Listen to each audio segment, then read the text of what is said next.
Welcome, everybody. I'm really excited to see everyone.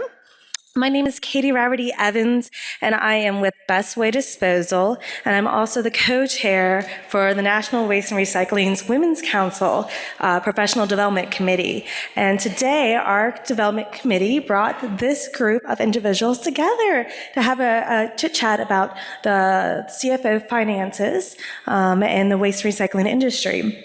Now, the NWRA Women's Council was formed in 2003 by like-minded professionals who target and work to advance the image of the waste and recycling industry.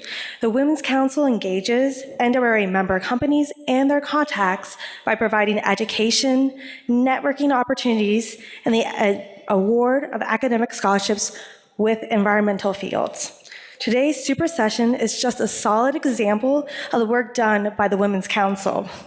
We have an exciting session today for you guys, moderated by Alia Sadri. Alia Sadri is a senior financial analyst for WCA, where she serves as a strategic business partner to the executive leadership team, specializing in operational analytics, financial reporting, dashboard engineering, and stakeholder communication. Alia has been with WCA since 2015 and leads a team of analysts dedicated to driving business. Before joining the waste industry, Alia worked in service sectors where she specialized in government finance. And Alia is also a graduate of the University of Indianapolis in 2014 with a bachelor's degree in finance and a master's of business administration. She is also a member of our Women's Council. So please give Alia a round of applause. Sorry. And let's get on with the show. Thank you. So hello and welcome to the CFO Insights panel. My name is Alia and I'll be moderating the session today. Just before we start, I have a couple of housekeeping items. So the first thing I want to do is thank everyone for their support of WasteExpo and NWRA. Your participation and feedback is sincerely appreciated. So before we begin, I just want to share a few reminders. One, we welcome your participation in the session, and we've got, a lot of brain power on the stage today. I don't know how often we have this high a concentration of expertise on one stage. So I'm going to leave time at the end for questions from the audience. But during the session, feel free to ask clarifying questions as well. Don't forget to silence your phones before we start. And don't forget to download the WasteExpo mobile app. You can fill out a survey on the app to rate the session, or there are paper surveys at the door as well. So mark your calendars for WasteExpo 2020, May 4th through the 7th, at the Ernst North Memorial Vegas Convention Center in New Orleans. And you can go to www.wasteexpo.com for details. And the National Waste and Recycling Association offers valuable resources, including the ANSI standards, local advocacy, networking events, weekly newsletters, and more. So to learn more about upcoming events or NWRA in general, you can visit booth number 4137. So again, Waste 360 and NWRA, thank you for your attendance and your support. And now without further ado, I'd like to introduce our panelists. So Davina Rankin is the CFO for Waste Management. She's a graduate of Texas A&M and started her accounting career at Arthur Andersen. So Davina entered the industry with Waste Management, joining the accounting team as a senior accountant. And since then, she's risen to become the chief financial officer. Diana is the CFO for WCA. Diana is a graduate of the University of Hawaii and has been a financial leader for over 16 years, 10 of which were in the waste industry. And Diana has spent the past 3 years serving as our chief financial officer at WCA.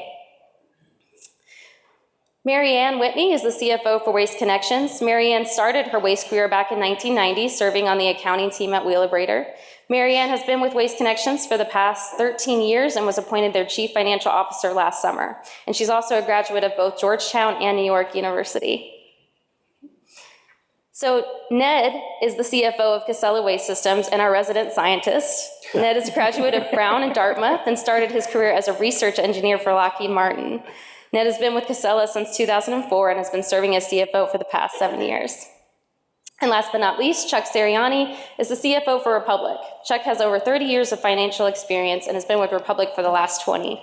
Chuck is a graduate from the University of Dayton.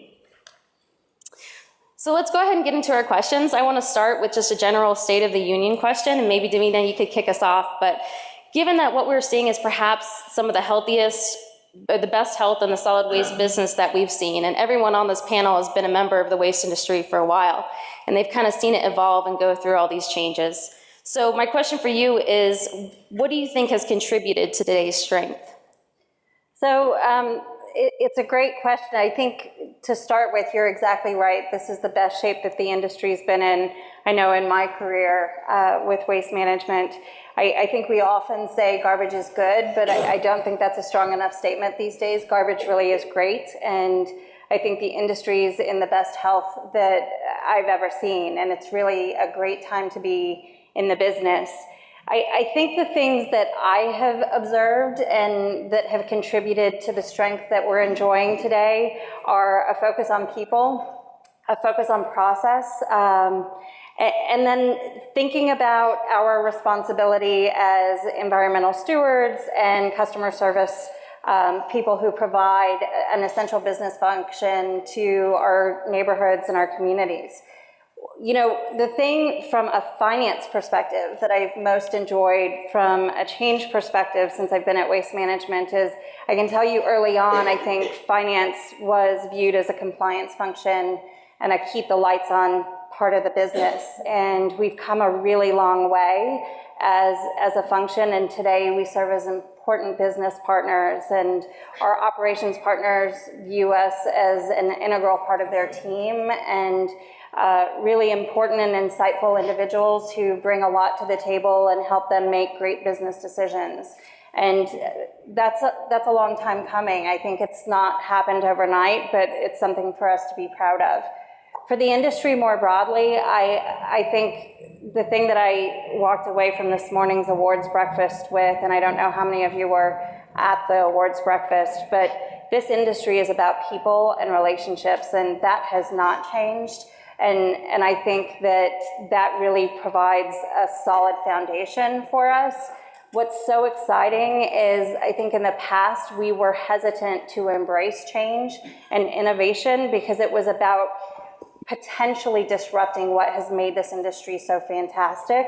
And now I think we know that we can do both. We can embrace who we are and the people and the relationships that make this business so strong, but we can also think about where we're heading as an industry and the responsibility we have to think bigger, broader, in a more innovative way. Yeah, that's great. That's great. So are there any opportunities that you're excited about for the future of the industry?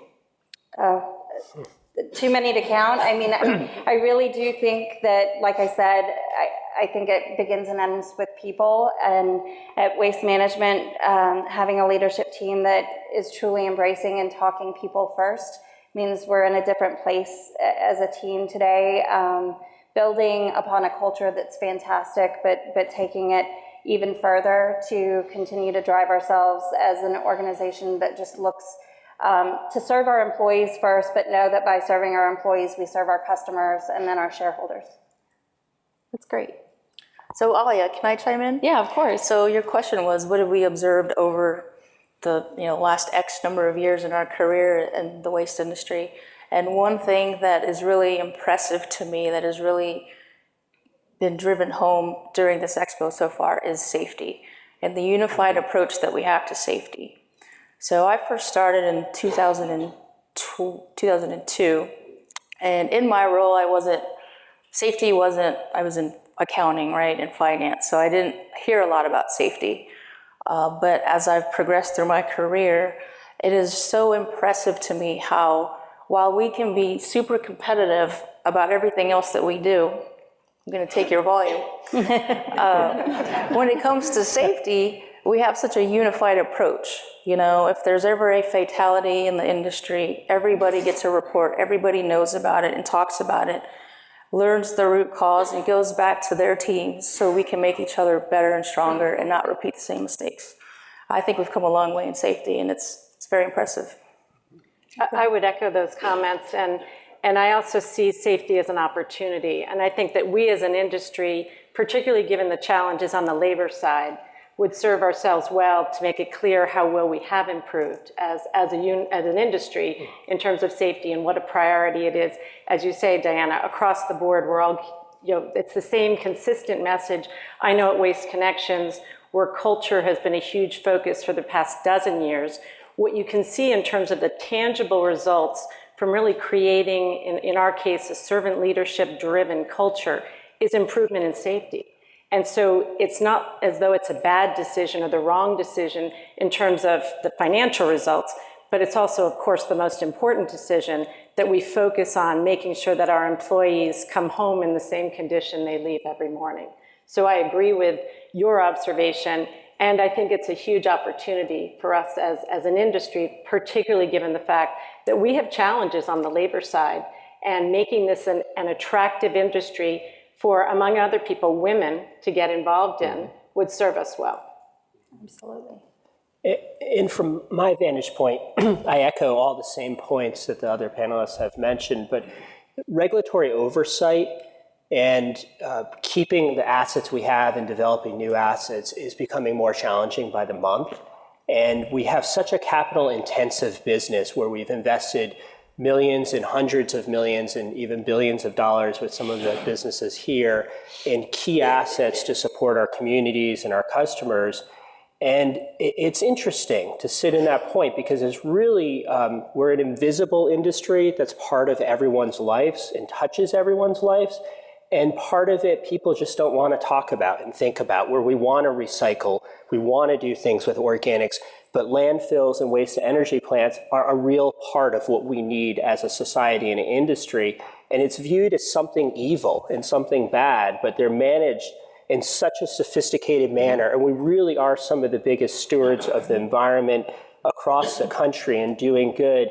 And I think if you take that and you put it across the capital intensity of what we're doing, and this team would probably agree, that that's where some of the real positives have generated as well, where the scarcity of our assets is such that we can't give it away anymore. We need to price appropriately. We need to generate appropriate returns. And I think we're all cognizant of that because it gets harder each and every day and month to operate in this business. Yeah, and so what gets you excited then about the future of the industry? Not just the fact that we've been focusing on people, not just the fact that we're focusing on safety, but what we can do in the future with the role that we would play in public stewardship in really driving sustainability. We're kind of at the tip of that spear there, and making sure that we're partnering with municipalities so that we come up with a good model where we can be sustainable and actually provide our shareholders with an appropriate return. So excited about that leadership role that we all can play. The other thing is technology. When we talk about where we're going in the future, I used to say that all companies are people companies, they're human resource companies. Still believe that's absolutely true. The company with the best team wins. We're all technology companies also. And when you walk around the floor today, you'll see the tools and the technologies that are being brought to bear in the cabs of the trucks, on the equipment. That's really important to us because I think that's how we're going to get that next advancement in safety, make this industry safer for our employees, make it easier to work in this industry. And I think by doing that, we attract more people into this great industry. So that excites me about where we're going also. Well, let's talk a minute about natural disasters, because I think it's something that everyone here on the stage has been dealing with these past couple years. Two recent big events that we've dealt with were the fires in California and then the hurricane, specifically Hurricane Harvey. And so my question for you guys, and Diana, maybe you could kick us off, is how have these catastrophic events impacted operations, and how do we manage the resource constraints and the risk during those events? Sure. So Hurricane Harvey, if there's a good thing about a hurricane, it's that you know it's coming. And so preparation is key. And I have to tell you, our operations team did a phenomenal job of preparing in advance of Harvey.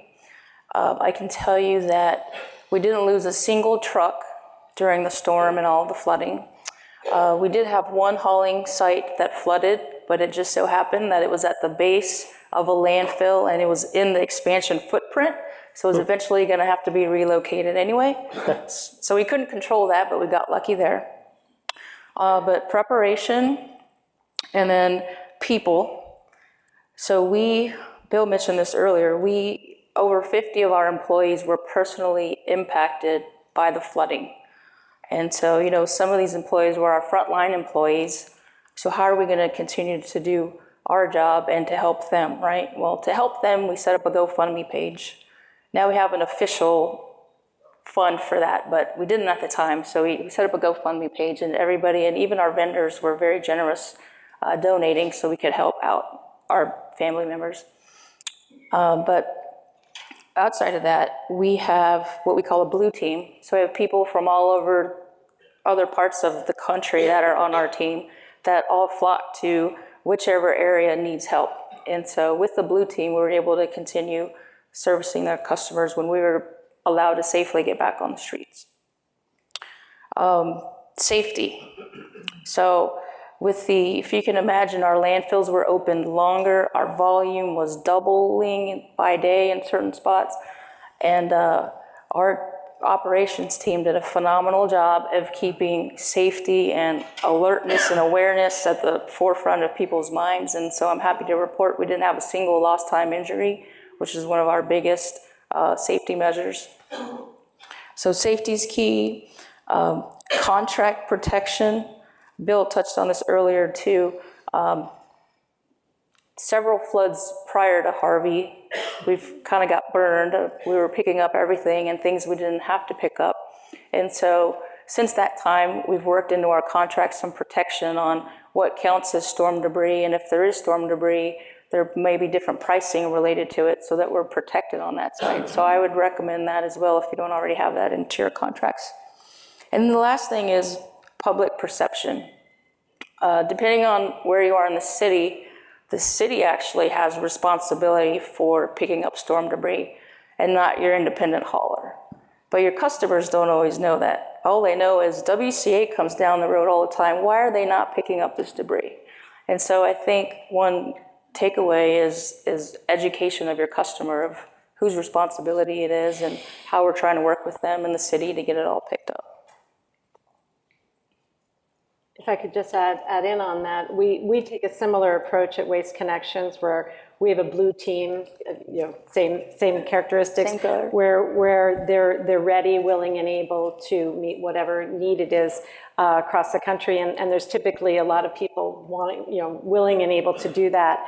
What we also found in Hurricane Harvey, because we too, being located north of Houston, had several employees who were personally affected and people at the corporate office, it also provided an opportunity for us really to build on our teams. What we did at Waste Connections, we had a group from Louisiana come in with a big cooker, and we all went out to our hauling yard and to our transfer station and cooked breakfast for the drivers. And we ended up really getting the opportunity to build on the relationships which we would suggest are the most important part of ultimately being successful, whether it's a disaster or just ordinary day-to-day work. Those relationships provide the underpinning for ultimately getting the trash picked up.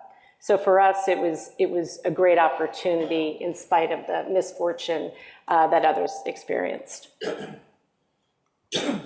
So Republic and Waste Management, you guys were affected more by the fires last year. Can you talk a little bit about how those impacted the operations, the business? Yeah, it's a matter of being flexible and, and being able to respond to those types of situations. Here's what's different, right? We used to react to these types of events, especially when it comes to storms, hurricanes, and all of that. Unfortunately now, we have a playbook. And this time every year, we dust off the playbook to make sure that we know exactly how we're going to react if there's tornadoes, how we're going to react if there's a hurricane. It's sad to say, but it's true. In California, a little bit different. We hadn't really dealt with anything that substantial before, over on the West Coast, but we're able to use a lot of the plays out of the same playbook in order to be able to react. When you're faced with situations like that, those disasters like that, I think, Miriam, what you said about really taking that as an opportunity to build relationships with the communities that you service, right? They need your service. They need somebody to pick up the waste. They need somebody to handle it in a responsible manner, right? So you've got an opportunity there. The other opportunity that you have, you mentioned it before, is the relationship that you develop with your employees, right? You can't expect your employees to go out on a route and pick up the trash if they're worried about their families. You've got to take care of their families. You got to make sure they've got a place to live. You got to make sure that they have food. You got to take care of that first. Once you do that, once you demonstrate your willingness to take care of their family, they become part of your family and you never lose them. So reacting to those situations is critical. I can't do anything but echo the comments that have been made by everyone else already. The only thing that's different for us is we have a green team instead of a blue team.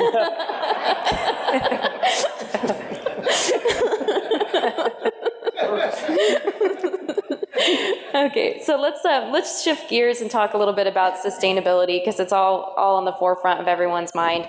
We're starting to see regulators and authorities promoting sustainability adoption through forward-looking initiatives. I mean, we're definitely seeing like CNG requirements being written into contract RFPs, and we're hearing a lot of talk about zero waste initiatives. We're seeing material bans, and so.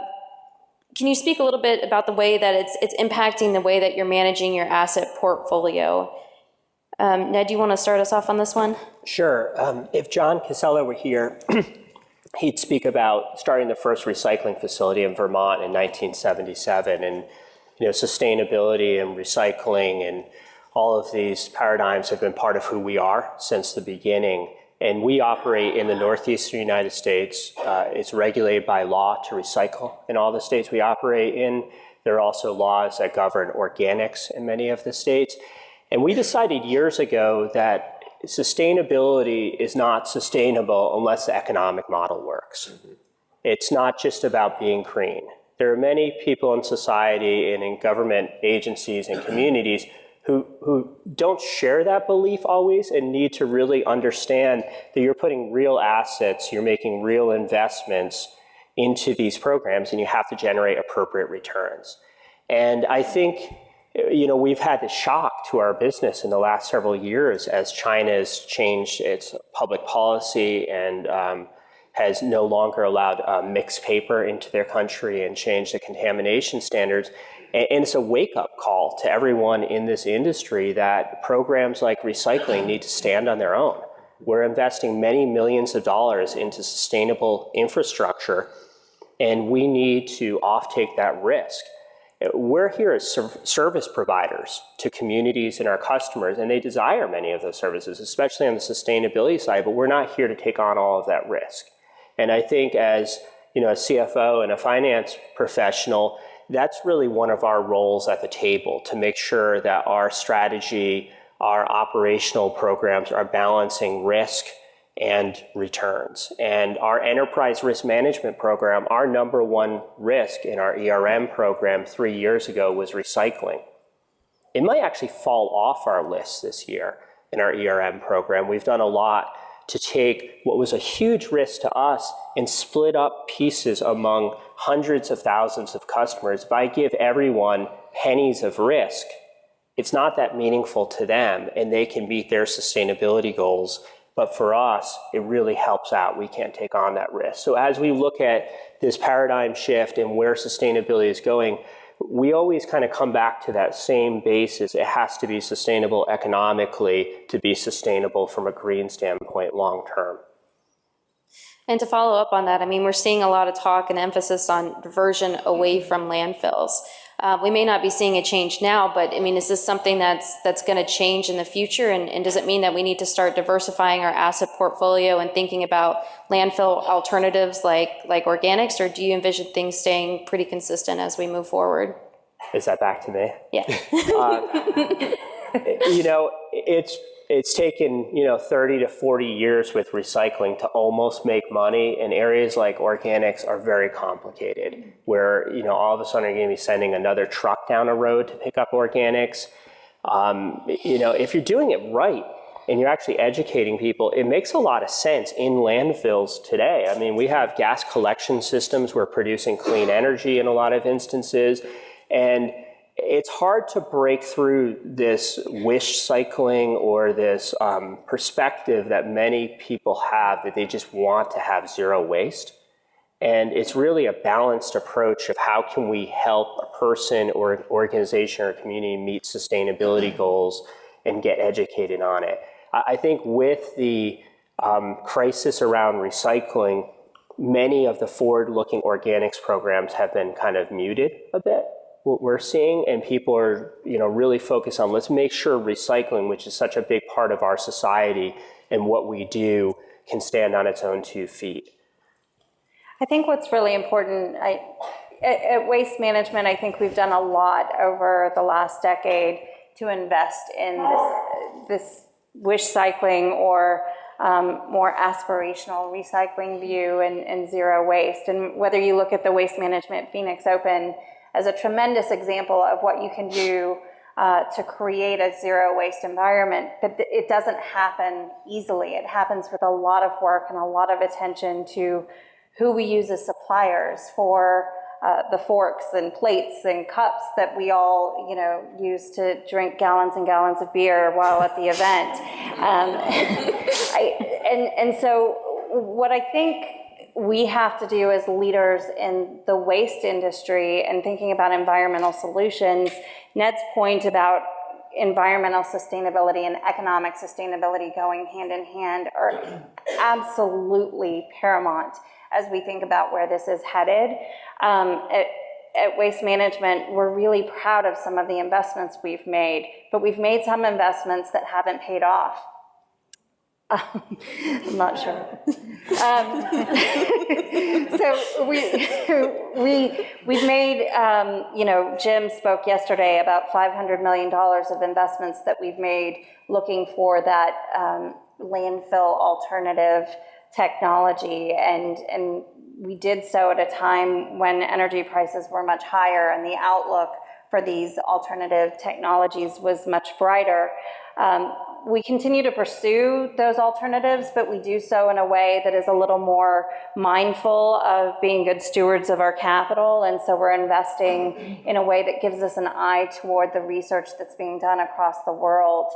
But what we have found is that we can invest good money in places like Oakland, California, where we have a first of its kind organic Smurf that is getting more and more of the waste that is generated out of the landfill. And as the largest landfill owner and operator in North America, people often ask, do you really want to support an asset portfolio that moves waste away from the landfill? And we would tell you absolutely yes. Our recycling line of business, when commodity prices are at 10-year averages, so not even at peaks, our recycling line of business is the second highest return on invested capital that we have in our portfolio, much higher than the landfill. And return on invested capital at Waste Management ultimately is how we make each and every decision on whether we spend an SG&A dollar or a capital dollar. So we're going to continue to pursue things. We recognize that landfills are important, and they're an important part of how we meet the service needs of our communities every day. But to Ned's point, they really are fantastic in that we generate energy from them that really meets the same needs of the solar industry or the wind industry, and we need to take more credit for that and be really proud of the work that we're doing as a business. The other thing I think that's important when we talk about recycling is that it's a partnership with the consumers, right, with the residents. And we need them to help us also in terms of contamination. So this whole thing about aspirational recycling, that, if I throw it in the recycling bin, then it's going to get recycled, just doesn't work. There's only certain types of materials that we're capable of recycling, even though they might tell you that you might be able to recycle the soup package. We just don't have the capability to do that. There's not enough volume to make that make sense for us. So making sure that we're reaching out to the residents, making sure that we're educating them, making sure that they understand what goes into the recycling bin. I think people want to do the right thing. They really do, but a lot of times they just don't know. And that's why we've really partnered with our communities to make sure that we're appropriately educating the residents. And we've got a website now called recyclingsimplified.com that we've been talking to a lot of our customers about to help further provide them with the knowledge they need to be responsible recyclers. So let's talk a little bit about labor now. And Marianne, maybe you can kick us off with this, but we're still seeing this systemic shortage of CDL drivers in the market, and it's tough. So what do you think needs to happen both publicly and privately to fix the root cause of the issue? And how do we get people into the industry at a younger age and keep them? Sure. Well, I think we're all aware that there's a shortage of commercial drivers, and that's not new, but it's more acute given the low unemployment in the United States. And I think unless or until there's an immigration policy that eases some of the constraints in the United States, I think it's hard to overcome that. Or I guess the other thing that could do it is a slowdown in the economy, but we're not going to wish for a recession to free up labor. So then if you just focus on how do we do a better job as an industry in terms of attracting people, I go back to my original comment, we're a safer industry than we were 20 years ago. We're a less physically demanding industry with the increase in automation, and I think that's not as well understood as it could be. So I'm sure everyone here, like we at Waste Connections, are doing everything we can to beef up recruiting, whether it's wage scale adjustments or looking at benefits or training, development. We're all doing everything we can, certainly working with trade schools to become, provide an internship that can be converted into a job, working with helpers to help them get their CDL so they can move from being a helper to move to being a driver. And again, I'm sure none of that is different from what you all are doing. At the end of the day, it's not a wage issue, as far as we can tell. It's a labor availability issue. And so again, I think we all need to do our best to attract and retain the best people. And so again, that in our case goes back to having a culture where people want to stay with you. And what we find is that we look at our turnover, we focus on the first year of employment, because what we know about this industry is once you get people for a year, you've got them for life, right? Everyone's nodding. No. For us, it's not 9 years on average that they stay. So people, once they get into this industry, they realize what a great business it is, what great people there are in this business, and there's tremendous opportunity. We've talked about it being in the best shape it has been for years, Davina's opening remarks. And no one would dispute that. The flip side of that is what a resilient business it is when the economy turns. Yeah. And so when people think about that and they talk about the defensive nature of the industry, it's even more compelling. So short answer is I think we're all trying to do the best we can. I think to the extent that we can increase the awareness, that would serve us all well as an industry. So are you seeing a lot of competition from the other industries to get the CDL drivers? And if so, which industries are giving you the most grief? Sure. So the most acute would be in areas where you've got a lot of E&P, drilling activity. So we've all seen that really over the last 5 years, right? Where episodically you'll see a surge and people get pulled away from much higher rates for drivers and diesel technicians as well. So again, you do what you can to combat that. And then again, in a low unemployment environment, in some of our markets, it can be people not necessarily driving, but going to the construction business. They just have other alternatives. And let's face it, this is a tough industry. We have people who accept the job and then don't come after the first day because they realize how early 3:30 in the morning is. Diana, can you speak a little bit about what WCA is doing to attract more CDL drivers? Yeah, sure. Although Mary Ann stole a lot of my comments on that. You got to go first. But we too have pockets where our district managers are teaming up with commercial driving schools and trying to get students out of those schools right off the bat and get them into our program. And the same thing with helpers in one of our other districts. We have at least 3 helpers that have been converted to, they've gotten their CDLs and are now drivers. And in fact, I was on a site visit the weekend before one of those helpers was about to take his CDL. And so I followed up with him the next week, and he finally got it. So it was really cool. But aside from WCA, just thinking of the industry as a whole, at the breakfast this morning, there was one female driver of the year, Diana Heath. If we can find a way to find more Diana Heaths, I think that's a game changer. It opens up the pool of candidates. We know there are women CDL drivers out there. We just have to figure out how to attract them and retain them. And I think if we can do that, we'll be set. I think it's interesting to that point.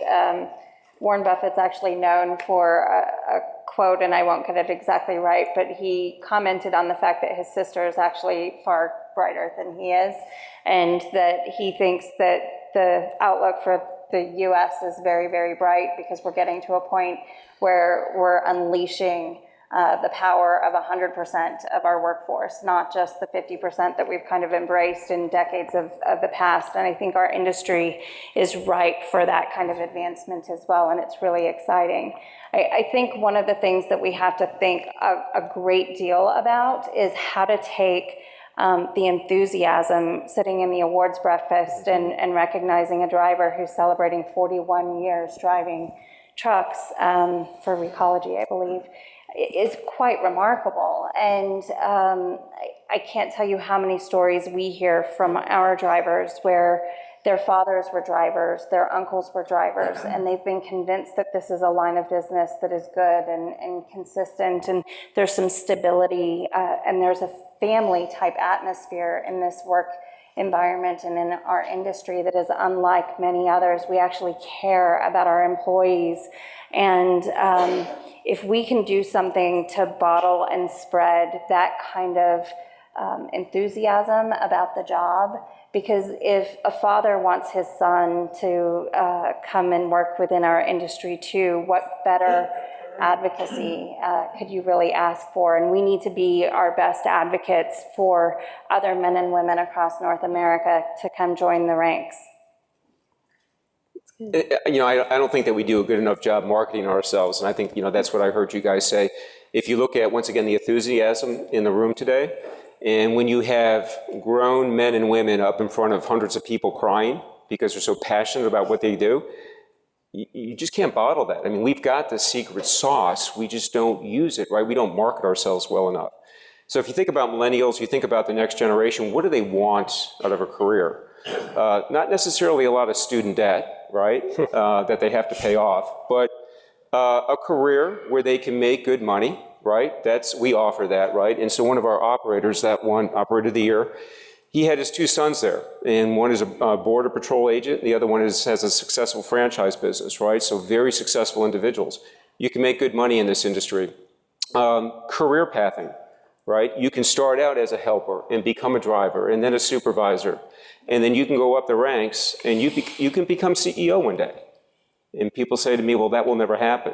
And then I say, well, let me introduce you to the CEO of our company, because he started driving a truck. So you have that piece of it also. And the other thing is that the younger generation, they want a purpose in life. What's your purpose? What better purpose than to protect Mother Earth, protect the blue planet, right? That's what we do, right? We pick up the garbage and we handle it in a safe and responsible manner.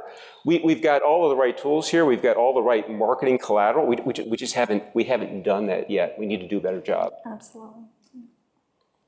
Well, let's talk a little bit about technology for a minute, and Chuck, maybe you could start us off with this. So we've never really been heavy into the R&D space just because of the nature of the industry and the business. But with all this new technology that's being introduced, I mean, we're seeing things about onboard computing. We're hearing talk about autonomous vehicles. Do you see that changing, and how will that change the way that we think about investments and when we see these inflection points with technology? Yeah, I don't know that we're going to see a huge inflection point. I don't know that there's going to be like a light switch that's going to get turned, right? But every year that you come to Expo, you see a little bit more technology make its way into the cab of the truck. You see a little bit more technology in terms of the bodies, a little bit more technology in terms of the heavy equipment. The dozer that we ended up giving to the operator of the year, it's got a generator on it, right? So it has a diesel engine, but it operates the generator, right? And what they're telling me, it's 35% less fuel that's consumed on that piece of equipment. These are the types of changes that we're going to see slowly over time, including the connectivity between the cab and the customer, which I think is going to become more and more important, and being able to make additional strides in that area because of the investments in software. So I don't know that there's going to be a huge inflection point, but two things for sure. The industry itself will get more complex over time, right, as there's more technology that's brought to bear, and it'll become more capital intensive, right? Those of you who have been around for a long time, used to be able to buy a rear loader for what, 100,000, 150,000? And now if you look at a CNG, automated side load, it's what, 330,000? A very capital intensive business. So it's the industry is changing. So do you anticipate it changing the way our relationship is with our vendors? Are we going to have to be a lot more collaborative as we introduce some of this new technology? Yeah, so collaborative is an interesting term. If you follow our CEO around today, when he's yelling in someone's ear, you might say that that's collaboration. Collaborating, yes, and we've got a collaboration that we're doing with Mac on an EV vehicle, but also demanding. And demanding, we talked about safety before. And the fact that, we don't have in the cab of the truck right now safety mechanisms that you have in your cars. The lane change warnings and the impact warning, it's wrong. That's just wrong. We should have that. We should have that first, right? Well, why don't we have that? Well, manufacturers haven't offered it, but maybe we haven't pushed hard enough. So I think that you're going to see us as an industry be much more demanding, especially as it relates to being safe and to making our job easier for our employees. Could I hop in? Of course. So generally, one thing I've noticed about the waste industry since I joined it years ago is how hard it is to do business with us. On the one hand, we're great. We want to give every customer what they want. But our service offerings in many cases aren't that standard. So you look into the back office and you look into the other part of technology, what's running all of our companies and our systems and our IT platforms. They're very, very flexible, but they don't interact that well with modern day databases and how you can get better customer facing tools. And I woke up about 6 years ago and realized that maybe 50% of every IT dollar we were spending was trying to back integrate to 25 or 30-year-old database tools and billing systems and the like. And I said, stop. We need to rebuild the foundation, because if we're going to truly interact with our customers in a different manner, interact with our trucks, and move forward as an industry, we need to put new technology in the back office. We started 2 years ago with a new financial ERP, and we went with a cloud-based ERP. And my perspective was closing the books is the same at every single company. There's nothing different. There's no secret sauce. So we're on NetSuite in the cloud. We can't touch the code. We don't own the code. We can't customize a single thing. We can just configure it. And we were able to implement a whole new financial ERP in 11 months, on time, on budget. Now we're moving to more complicated parts, customer-facing, dynamic routing in the trucks, but it's those foundational elements where if we're going to truly give the next generations who just want to hop on their iPhone and click a couple buttons to order service, change service, interact with the truck, we need to change foundationally many of our own technology systems to really get to that next step. Well, I want to make sure we leave plenty of time for questions so everybody can pick your guys' brains. But before we wrap up with these questions, I just want to point out that 3 of our 5 panelists today are women, which is, I think, incredible for any industry, but specifically the waste industry, and something that I don't think would have been possible 10 years ago. And for me,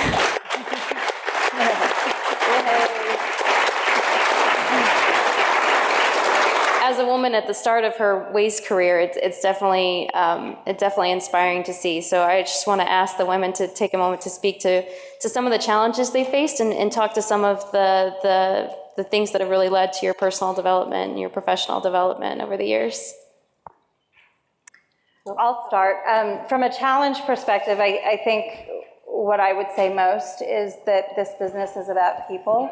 And as a woman, you would often be the only woman in a boardroom, in a conference room for a meeting as part of a working group. And that can be difficult because the people that we see as mentors and as the people who are our lifeline when we need help are often people we identify most with. And that can be difficult in this business. And so having to find people who are willing to advocate for you and support you when you may not look like them, think like them, dress like them, was a bit of a challenge for me growing up in this business. It's exciting to be able to pay forward all of those opportunities that I've been given.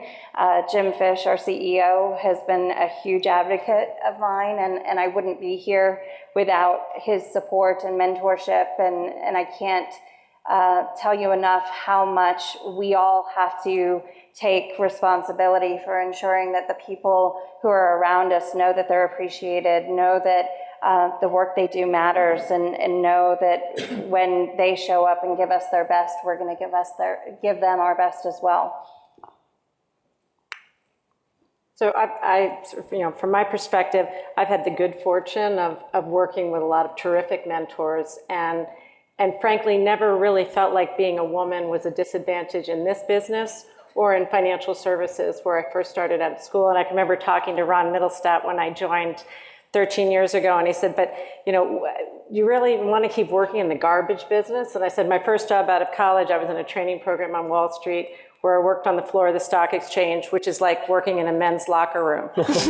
And he said, you're set, don't worry. So all kidding aside, I've had really good fortune. And I think for me, it's about being the best that I can be, doing the best that I can, learning as much as I can, and not about being a woman, but about being a professional, just like everyone else, trying to do the best you can and trying to advance and build those relationships that help you do that. And if it happens to be other women, so be it. And if it's men, that's okay too. So, I've had a couple of bosses along the way that had daughters that were my age, but daughters that were not ambitious in the way I was. So I think they had trouble understanding that I wasn't their daughter, and I wasn't just going to school to get married or whatever, And so that had been a challenge a couple of times in my career. Something to think about, you guys out there. What else, Davina? We've got lots of stories. So Diana and I, for those of you who don't know, actually started at Waste Management within 4 months of each other, I think, and grew up. I recruited her, just for the record.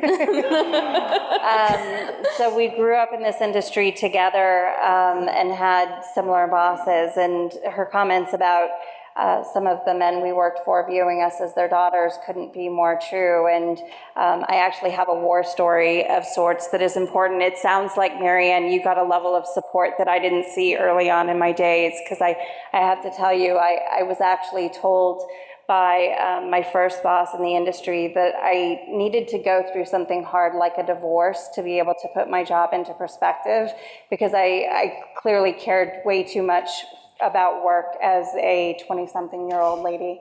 And I have to tell you, I know that he would have never said that to one of my male colleagues. So the challenges have been real, and they shouldn't be discounted. And I think whether it be a woman in the industry or a man in the industry, we all have a role in making the work environment a comfortable one, a safe one, and a place that we can just all be our best selves each and every day.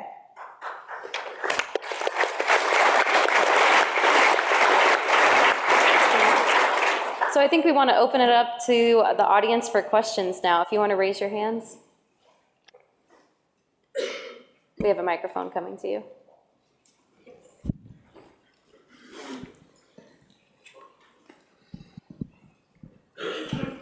Thank you. Janusz Georgescu and the Waste Foundation. I have a question and maybe a small exercise of imagination. Let's teleport ourselves in 2030, in 11 years. We have recycling 75% rate in the United States, and we look back to 2019. What we should do in 2019, in 2020, to bring more trust and transparency into the system in order to distribute evenly the responsibility to bring recycling to that 75% recycling rate. How can we convince consumers, producers, manufacturers, other stakeholders to contribute operational and financially to the system in order to achieve our goal? Can we do this? Well, I'm happy to start. I think, Ned, what you described is exactly what we need to do as an industry, make sure that people understand the costs of recycling. Mm-hmm. The approach we take is we're happy to provide whatever service someone's interested in. there's a cost associated with it. And where we find ourselves right now is we can control the types of services we provide, but if there's no end market for the recyclables, it's to no good, right? So there are already municipalities in California which have diversion targets, they don't need to fast forward. They're already diverting 70%, but the question is diversion recycling? If there's no end market, then it doesn't, we can do everything we can on the front end. So I guess to answer your question, we as a society need to be encouraging the development of those end markets. So other people need to be making the investments to make that happen. Chuck said it earlier, people want to do the right thing. And so I think we as an industry just have to continue to do a good job, because I think we've all worked very hard to communicate and educate. I think that this is a business model that is on its way to being economically sustainable as well as environmentally sustainable. And if recycling levels are at 75% in 2030, we will have built the asset network that will respond to that kind of volume. I think in order for us to get there, it's about education and communication, because people do want to do the right thing. Back in the summer of 2015, I'm known to work really late at night, and my brain starts working even better after midnight. And I had this epiphany moment that we pick up people's garbage, we pick up their recycling, and we bring it to our processing facilities, and we sell the recyclables. But we also take in people's recyclables to our processing facilities from other companies or municipalities. Well, we had built a really flexible model at that point in time that shared the risk or passed the risk back to our customers. But I realized that we had done none of that when we picked up households or businesses. We charged a flat rate every single month, and we didn't change that when commodity prices changed. So I started to look at the correlation between commodity prices and what we charged our hauling companies for recycling. And there was no correlation. We weren't changing our prices. So I thought I'd maybe pulled data incorrectly. So the next morning I asked guys on my team who are smarter than I am to take a look at it, and it was true. And it's funny how you always learn new things. I had been CFO for several years, and I just missed it that we weren't resetting something as simple as transfer pricing every single month between our recycling facilities and our hauling companies. We did that. Well, that's simple, but how do you go back to a consumer? We created kind of like a fuel surcharge for recycling. We call it the SRA fee. Every single month, a sustainability recycling adjustment fee. It flexes up or down. So we were able to pass back to the end consumer a piece of risk, a correct pricing formula to adjust to take that risk off our shoulders. And we did that in a really fast manner. But that's the type of forward thinking where we need to shake up how we're pricing our customers, how we're dealing with risk and responsibility in order to get to much, much higher levels, because as an industry, we're service providers. We're not here to take on the risk. But that's one like capsule. If we're going to go to higher levels, we got to do more of that. We have more questions?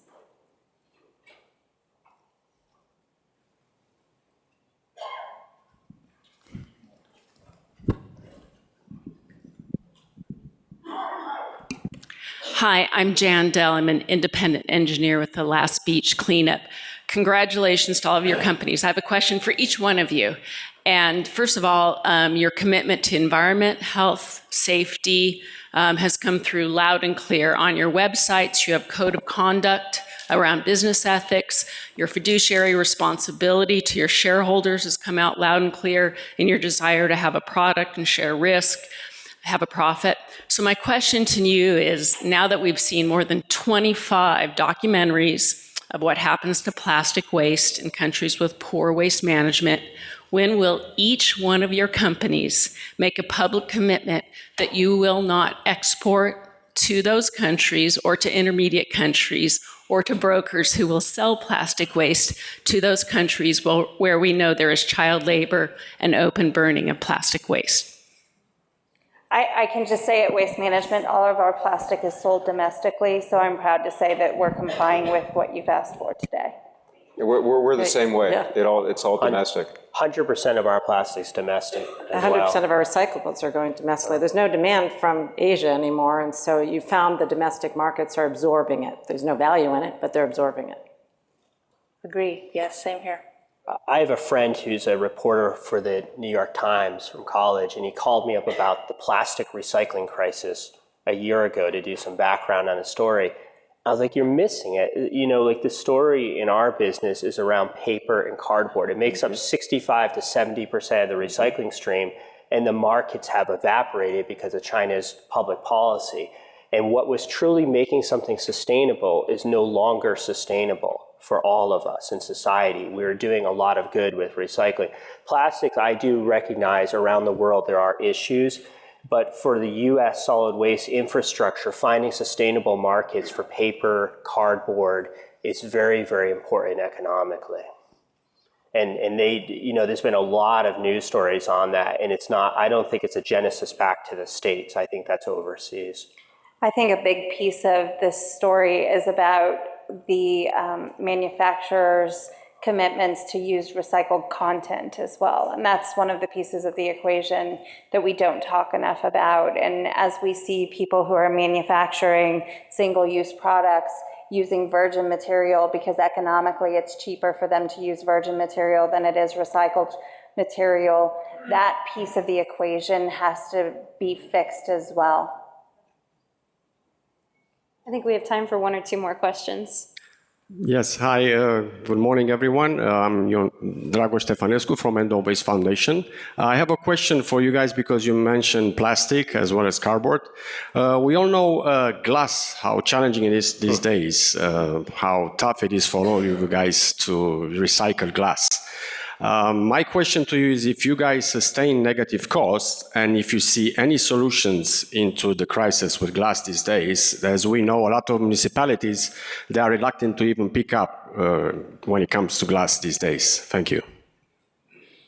From our perspective, you know, glass is not something that there is an economically viable solution from a recycling perspective. Above and beyond that, though, I view it as a safety issue. In particular, you can just think of the workers who are on our recycling lines every day who are having to sift through the material that comes in the front door and glass breaks. And so the safety hazard associated with managing glass in our single stream facilities is one of the things that's extremely important to us working to manage. Yeah, I think when you step back at it, look at it also in terms of recycling glass. When you use just as much energy to recycle glass as opposed to making new glass, if the carbon footprint is exactly the same, then why are we doing it? And I think for a lot of municipalities, they grade their diversion based upon weight. Well, what's the heaviest thing in your recyclables? In my case, it's the wine bottles, right? So I think that once again, it comes back to education and making sure that we are doing a good job educating the consumer on what can be recycled responsibly and what can't, where there isn't an end market for the material. And we just learned that we have another thing in common because wine bottles would definitely be the heaviest thing in mine. Hi. I've heard a lot of references to wish cycling and people want to do the right thing, and then also references to communication and education. So I feel like there is a big gap for the consumer on what can be recycled and what can't be and how it should be, and it differs every place. So what communication efforts do you all do to help educate the consumer? We launched a program in the last few years called Recycle Better. Everyone has their own kind of set of communication materials for our customers, municipalities. But sometimes it really comes down to a little bit of a punitive approach. I hate to say that, but one of our customers is a bit upset with us because their rates have gone up significantly from their last contract 5 years ago to today. And what we've tried to do is build a mechanism of if you can get the contamination out of the stream, we'll charge you less. This is a partnership. You can't just send us 25 30% garbage in your recyclables and think it's fine.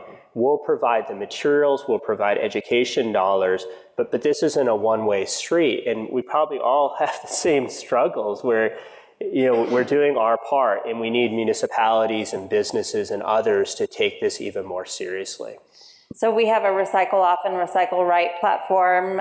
It sounds like everyone has their own. And so the messaging and communication is important, but I think Ned's exactly right. We've seen good traction in a reduction in contamination levels as we've rolled out contamination fees. Contamination had increased from, if you call it low teens, to up to about 25% here recently. And we've seen the rate of contamination actually start to decline for the first time. And we really do think that it's the education, but then making the consumer responsible for understanding the impact that they're having on the environmental and economic viability of this business. And then if you look at locations that are a little bit more mature when it comes to recycling, so think about the West Coast up into Washington and California, where it's been around for a while, they're very good at it, right? So the streams that we're getting there are very clean relative to where we're getting streams in municipalities where recycling is newer and there's not as much education in terms of at the school level. I would agree with all of that, and I think the longest lead time is on those smaller municipal contracts where there isn't a mechanism, to your point, Ned, to impose a fee. Look, we've had a relationship long-term with the municipality. We never called them when OCC was at $200 a ton. Yeah. They're not sure why we're calling now that it's 65, right? So we, in some cases, need to wait out those contracts, and frankly, I don't think those municipalities have an incentive to educate people or clean up the stream. We can try to do it, but until their rates go up, people don't fully understand it. Well, I think we're nearing the end of our time, but I just want to take a moment to thank all of our panelists for getting together today. It's great to have all this brain power all in one place. So thank you for taking your time to talk with us today.